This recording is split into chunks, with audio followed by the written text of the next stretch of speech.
What is going on, guys? Welcome back to the channel. My name is Hayden. This is where we talk about all things business, entrepreneurship, or finance related. A giant portion of this channel lately has been related to credit cards, on how we get more value out of them than we put into them, whether we're talking about sign-up bonuses, reward redemption, or travel. But as that beautifully stated intro mentioned, we talk a lot about entrepreneurship, and that is the real trajectory Say what? of this channel. So one of the videos I put out yesterday has gotten some good feedback, and I definitely want to elaborate on this a lot more and a few times a week, and that was renting my cars out on Turo. Now, I didn't get these cars for the sole purpose of renting them on Turo. I've already had them. How the process started is I was in Europe for a few months out of the year, making car payments while they're just sitting. And honestly, after my last car, the Mercedes before this one, I realized really quick, this is the dumbest thing you could put your money in. Not Turo, but in cars. It's the worst appreciating asset that you pay interest on. I mean, it's kind of silly. So I figured, listen, I don't even own this car for the most part. The bank owns it. I have a loan against it. I might as well make an extra couple dollars off it in the meantime, or pay it down twice as fast. With making $4,000 in the first 3 serious months of Turo, it didn't come with any issues. I did have some claims and some problems, and this is gonna go ahead and walk you through the 4 reoccurring issues I continue to have. Now, knock on wood, I haven't had a serious claim yet. Meaning I haven't had an accident, I haven't needed to really file for damages. I'm very, very, very grateful for that, because I haven't gone through it yet, and I'm sure it's a horror story no matter how smooth the process is. It's your car, it's been damaged, and that's gotta suck. This is completely undamaged related topics, but something a lot of Turo hosts go through, and it doesn't always need to be bad. You can actually make a lot of money going through this. So the first reimbursement or claim I put in pretty much almost every rental is the cleaning fee. Now, when I book any of my cars under my extras, I offer a post-cleaning fee for $30. That means the renter could bring the car back, it could be dirty, doesn't need to be vacuumed, and I will clean it for them. There's no extra reimbursement, as long as there's no serious damage. Pet hair, spills, stains, smoking, anything like that. 90% of my renters don't purchase this. So in the beginning of Turo, I kind of let it slide and said, hey, it was no big deal. But a lot of your time goes into washing my cars. I mean, I use the foam cannon, it takes 20 or 30 minutes, but it's still time out of my day to wash the car. So as soon as the trip is booked, what I do is I greet them, I explain the whole process, all that good stuff, and I explain to them, hey, you know, Billy Bob, I know you didn't purchase the post-cleaning extra, and that is absolutely no problem. You will get my car completely detailed, as every renter will after you. However, if you decided to decline that post-extra cleaning trip, please return the car vacuumed and washed and save their seat. I'd greatly appreciate it. They all go, oh yeah, you know, okay, that's good to know, thanks. None of them do it. The reason I put that forward is it sets up a bit of a paper trail for if they bring the car back filthy, I've already explained it to them through the extra, then I've already personally messaged them through it, so I just request the same $30 back. That way you're getting reimbursed for your time to wash the car. And I've never really had any pushback. I've only had one guy that was a problem about it. Everybody else is cool because you already notified them.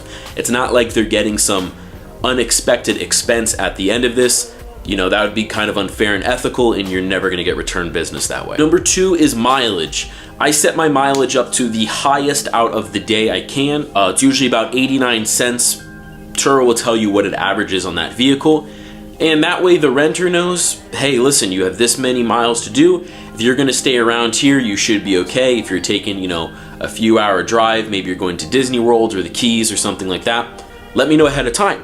Because sometimes it's a bit cheaper for you to just book another day than paying the mileage. So you build some good rapport that way. It shows, hey, I'm looking out for the customer, and you're also profiting it from it as well. Number 3, this is the biggest problem I've had so far, and it still blows my mind that people do this.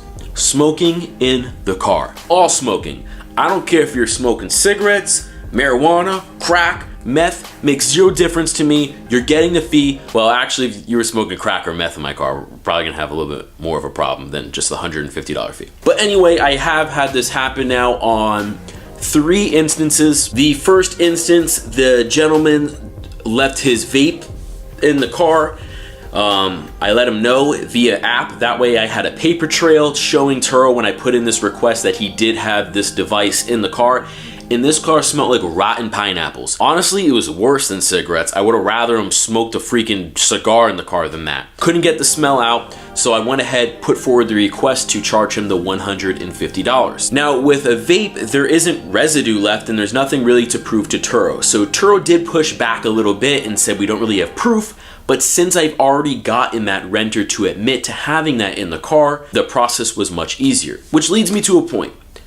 When you have people that do smoke in the car, the best way to handle it is to get them to admit it on the chat.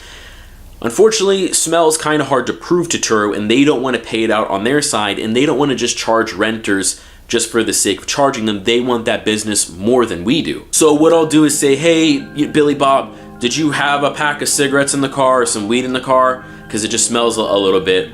I don't see ashes or anything like that, something like that.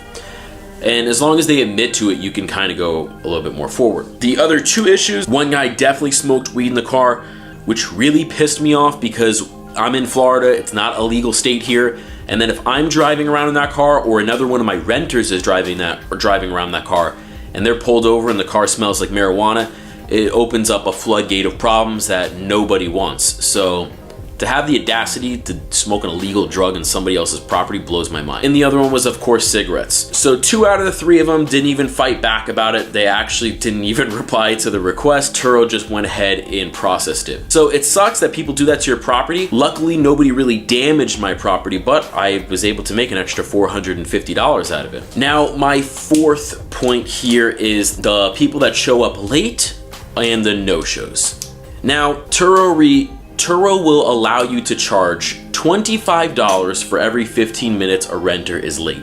But I would not advise you taking advantage of that. And the reason being, it sets you off in a bad position of rapport with your customer. And you don't want to get a 1-star rating to lower your entire profile over 25 bucks. And you're never going to get their repeat business. So what I do is if I'm doing an airport pickup or something like that, I don't ever charge a late fee. I already get their flight details, so I know what's going on with the flight ahead of time. And even if people are a bit late, I mean, that's all part of travel. I do it too. And if I was renting a car from somebody else and I'm 30 minutes late and they try to charge me $50, that would piss me off and I would never do business with them again.